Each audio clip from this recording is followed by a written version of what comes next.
So I remember when I was a little kid going and taking my first surf lesson. It was on a windy day with just stormy weather and huge waves. And I remember after thinking, man, I want to be a professional surfer. And that was a dream I had as a kid. It was a random passing thought more so than a deep desire within. I wanted to be a pop singer when I was in like the 4th grade, so I guess I smashed that dream when I realized I suck at singing. So I wanted to be an architect because I watched a lot of TLC. But I failed stats 3 times, so I couldn't really do that. Yeah, I was thinking about going to medical school for a little bit, and something my dad did, and it seemed like a pretty good life and a good plan, a good path. And I kind of got halfway into school doing it and realized that this wasn't my passion. It wasn't what I was going to be happy doing. I wanted to be a professional soccer player, but I didn't pursue that because I didn't do it in college. I wanted to be a teacher, and I was actually a different major to be a teacher. So I actually started going to college for business and art because I wanted to be a curator. Another dream I've kind of given up on is to become an ice cream taste tester. I was hoping to go pro. I've settled for hobbyist. I just wasn't good at it, so I decided to move on. It's because sometimes a lot of us might have that random passing thought of, oh, that would be cool. But that would be cool is very different than something that, you know, you feel it in your heart, you feel it in your gut, you feel it in your soul. You're like, wow, I was made to do that. Hi, my name is Johnny Santana. I'm a filmmaker. I don't have a dream that I've never given up on. My dream, ever since I could remember, has been to make movies, and I'm not planning on giving up on that ever. I'm gonna keep doing it the rest of my life. I've been a filmmaker for the past decade of my life. I've been making movies since I was 8, 9 years old. I've been wanting to be a filmmaker since I was 4 years old. When I was 17, I finished my first feature-length film. Right now it's distributed through Amazon Prime. It's called Fruit Juice. And I just make movies because movies take you into another world, you know, a world of tragedy, a world of passion, a world of love. And I really like exploring those emotions through cinema. And just 2-3 weeks ago, I finished my second feature-length film at the age of 19. And we are looking at an avenue to maybe distribute it through Netflix. Amazon is going good, so that's what I do. That's my goal in life, and every decision I've ever made in my life has been whether or not it would enable me to achieve my goal. That's how I've had that filter my whole life. Some people call me a workaholic, and some people are inspired. I don't know, I just keep doing me. I keep making movies because that's what I love to do, and that's what I'm gonna do for the rest of my life. So I've always been inspired by yoga. From the first class I took, I knew it was something that had the potential to change my whole life. You know, it kind of became my mission to make this practice accessible to everybody, to share it with everybody. So about 10 years ago, you know, I came across this park. It was a wide open park, and as soon as I saw the park, I said, oh my God, this is it. The first class had about, I think, 2 people at it. But I was consistent, you know, I'd show up every week, and then there'd be 4 and 5, and it started to pick up steam and gain momentum, and people would show up every single week, and so it was really inspiring, and it was getting a lot of momentum, a ton of people showing up. And what are some of the obstacles that have come up along the years or along the way while you've been chasing this dream? For the past 3 years of my life, 3.5, I have been working on a long-term film project. And that being said, I have had to donate my mind and every single thought in my head to that film project. I kind of lost a sense of self when I was working on my movies because every single thought was about the production, about the crew, about the acting, about how I'm going to edit the footage when I get home. So one challenge was investing my whole self into it. Luckily, it's my passion. I love doing it, so I'm completely cool with it. But it's a challenge. So it's hard. Also, when you deal with a lot of people in general, sometimes you can get paranoid, especially when you have such a big goal in mind. I started having anxiety attacks as well. I had to be sent to the hospital a couple of times working on my past movies. I got stitches on my chin because I passed out in my house just because of all the stress. The saying always rings true that there's always somebody.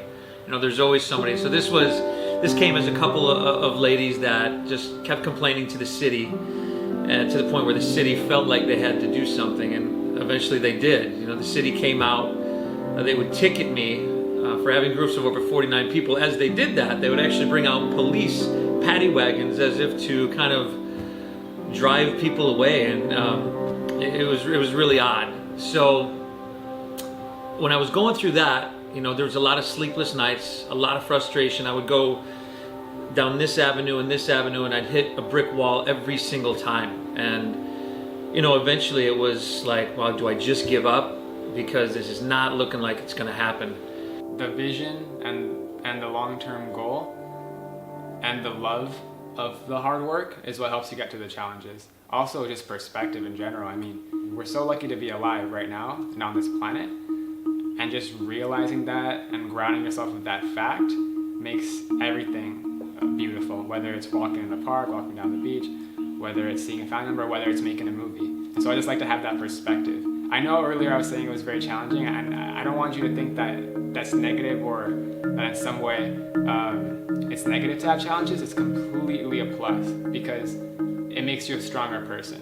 Whatever I'm going through right now is only going to be a plus in the future because it's going to make you a better person, better artist, and a harder worker. Then I actually woke up one morning and it kind of occurred to me that, first of all, I owe it to these people. And by that time, there was about 150 people showing up to each class, and I owe it to them. I owe it to Christine, who lost her husband and was walking down the boardwalk one day and just saw the class and joined and never looked back, and it kind of gave her a sense of belonging and a sense of peace. And I owe it to Patty, who had Parkinson's disease, and she'd go to her doctor, and the doctor said, well, this isn't going to heal you, but it's helping you, so keep doing it. And all these other stories that people would tell me that, you know, this yoga is helping them make a difference in their life. So I owed it to them. It is important to connect to something larger than yourself. And a movie is a good way to do that because hundreds of people work on a film.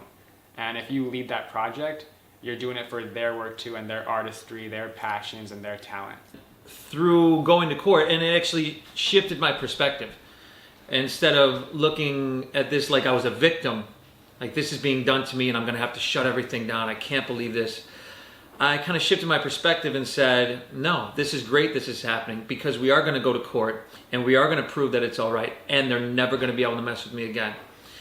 And through that, you know, now on a good day we have 250 people showing up, and the stories just keep coming, and it makes a huge difference in all these people's lives. Just know that anything is possible, and that's a fact. That's a fact. Anything is possible in life. My dream in life is to be a nurse. My mom has always inspired me. She's the one that made me want to be a nurse in the first place. She had cancer when I was younger, and so like helping her and then just her encouraging me and always being like my rock has really pushed me all along. A dream I'm chasing is to be a police officer. I always want to make a difference in a field that is so controversial. I recently lost a bunch of weight, so you can't be the fat cop when you start. My dream in life isn't really anything you can put in bullet points, I don't think, at this point. Maybe at some point it'll become more clear. I want to be really happy and I want to experience new things. So something I'm trying to do every day is, unless it seems like a really, really bad idea that's going to really endanger me, I pretty much say yes to most opportunities that come up. And that's worked out pretty good so far, and I've found myself in situations by doing that made me really happy. And that's kind of the main goal at the end of the day. Don't get caught up in not having one at the moment. Like, be okay with that. Be okay being in that place where it's not quite certain, and don't say no to opportunities that come your way. My dream is to become a doctor because I'd really like to go to third world countries and like Doctors Without Borders and help those who don't have access to healthcare. My dream is to get my doctorate in clinical psychology. I specifically want to work with trauma patients. Actually, my professors have been wonderful. I've been talking to them a lot, and they've given me a lot of guidance. I have really supportive parents, which is wonderful, and they've always pushed me. I have wonderful friends who always encourage me to follow my passions and do what makes me happy. So a lot of great supportive people around me. I want to think of sustainable solutions and get creative, whether it's like for businesses or just things that we can do in like our daily lives, but focus on sustainability. it's so much more than a dream. It's just something I'm going to do. It's just becoming the woman that I know that I'm meant to be, and that woman is so full of love for everyone and everything around her, and shares love and light wherever she goes, as a woman, as a wife, as a mother, as a daughter, as a sister, as a friend, as a stranger. And I'm really excited. That's a dream I'm never going to give up on, because I know it will not only be great for me, but it will be great for everyone. If you did a simple journal exercise, and here's what you do. You sit down and put on a timer for 3 minutes and say, what do I love to do?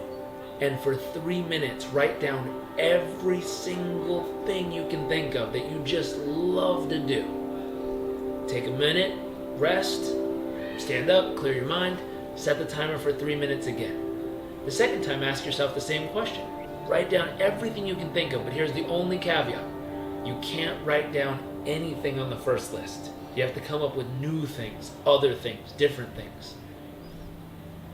Take a minute, rest, do it one more time. And this third time, make yourself dig deep. What do you really love to do? Can't use anything from the first 2 sections that you wrote down. Write down every single thing you can think of that you absolutely love. And what'll happen is it might go from wanting to be a pro surfer to doing good in the world to making a difference in that one person's life today.